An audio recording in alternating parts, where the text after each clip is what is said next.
Assalamualaikum warahmatullahi wabarakatuh. Izin memperkenalkan diri, nama saya Rifki Indiarto dengan NPM 2051011015. Di sini saya akan menyampaikan implementasi strategi pemasaran pada PT Gojek Indonesia. Yang pertama ada profil dari PT Gojek Indonesia. Gojek adalah layanan transportasi online dengan segala kemudahan dan kenyamanan yang ditawarkan kepada penggunanya. Layanan ini berdiri pada tahun 2011 yang didirikan oleh seorang pengusaha muda yang bernama Nadiem Makarim. Ia lahir di Singapura pada tanggal 4 Juli 1984. Diketahui bahwa Nadiem Makarim mulai bersekolah SD di Jakarta. Kemudian ia lulus SMA di Singapura. Dan ia kemudian melanjutkan pendidikannya di jurusan International Relations di Brown University, Amerika Serikat. Dan selama setahun, ia mengikuti program Foreign Exchange di London School of Economics. Ia juga melanjutkan studinya di Harvard Business School, Harvard University, dan lulus dengan menyandang gelar MBA. Bermula di tahun 2011 sebagai perusahaan transportasi roda 2 melalui panggilan telepon, Gojek kini telah tumbuh menjadi on-demand mobile platform dan aplikasi terdepan yang menyediakan berbagai layanan lengkap mulai dari transportasi, logistik, pembayaran, layanan antar makanan, dan berbagai layanan on-demand lainnya. Transportasi online ini muncul akibat dari terlihatnya bagaimana keadaan di jalan macet di mana-mana dan pengangguran terjadi di mana-mana. Sehingga Gojek ini muncul ingin menjadi solusi dari permasalahan yang ada. Selain berorientasi pada bisnis, Gojek juga menjadi perusahaan teknologi berjiwa sosial yang bertujuan untuk meningkatkan kesejahteraan pekerja di berbagai sektor informal di Indonesia dengan bertumpu pada tiga nilai pokok yaitu kecepatan, inovasi, dan dampak sosial.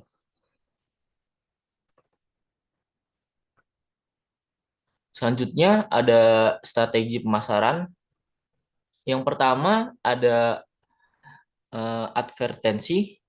Yang strategi pertama yang diterapkan oleh PT Gojek Indonesia itu advertensi dalam perkenalkan sebuah produknya harus ada wadah dalam menyampaikannya. Untuk itu perlu dikenal peran promosi seperti apa sehingga dalam perkenalkan produk bisa tepat.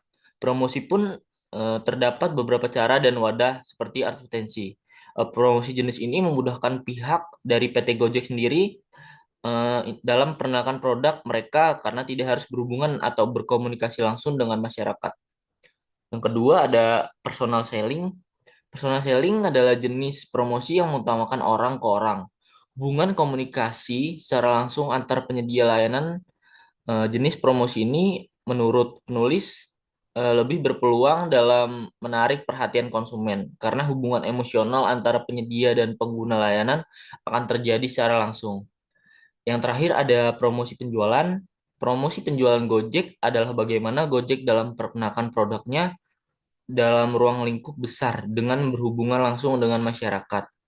Untuk mewujudkan hal tersebut, pihak Gojek mengadakan event-event tertentu pada tempat atau di lingkungan yang bisa diajak kerjasama. Next ada marketing mix dari PT Gojek Indonesia. Yang pertama ada produk. Dari sisi produk, awalnya Gojek menggunakan sarana hotline untuk pelanggannya.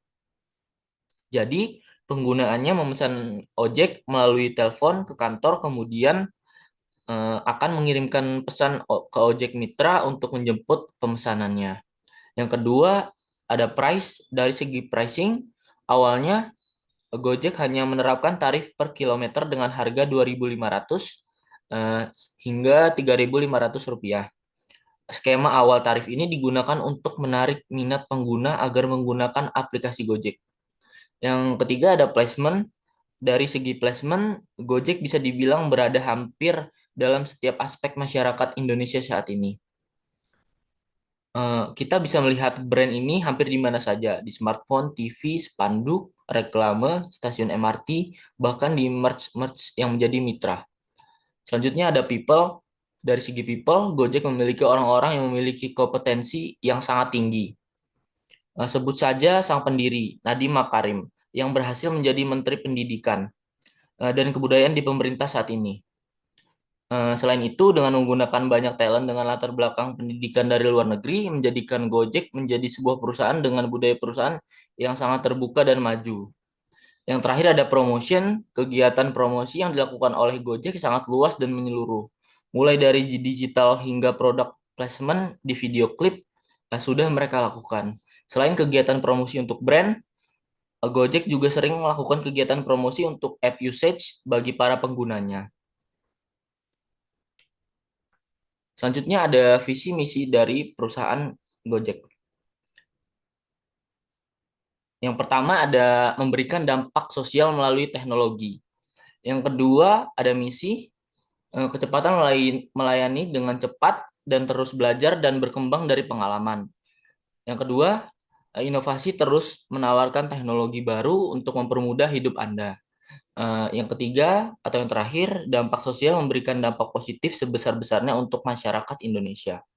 Seperti diketahui sendiri bahwa Gojek adalah layanan yang berbasis online, tentunya bertujuan memudahkan masyarakat untuk memenuhi kebutuhan dan keinginannya dengan berdasar pada adanya smartphone milik pribadi konsumen. Selanjutnya ada tantangan dari PT Gojek Indonesia. Eh, Ancaman atau tantangan adalah faktor pada lingkungan eksternal yang tidak menguntungkan, yang menghadirkan tantangan bagi performa perusahaan. Yang pertama, tantangan dari PT Gojek Indonesia sendiri yaitu semakin banyak berdirinya usaha yang sejenis. Yang kedua, harga kompetitor lebih murah untuk beberapa jasa sejenis. Yang ketiga, baik Gojek merupakan maupun Grab Bike sama-sama melengkapi pengendaranya dengan jaket bernuansa hijau dan logo di helm yang sama hampir mirip. Hal itu dapat membingungkan pelanggannya. Yang terakhir, para driver Gojek kerap kali mendapat ancaman atau serangan dari ojek tradisional. Sekian presentasi yang dapat saya sampaikan mengenai implementasi strategi pemasaran dari PT Gojek Indonesia. Eh, Mohon maaf apabila ada kesalahan. Saya akhiri. Wabillahi taufiq wal hidayah. Wassalamualaikum warahmatullahi wabarakatuh.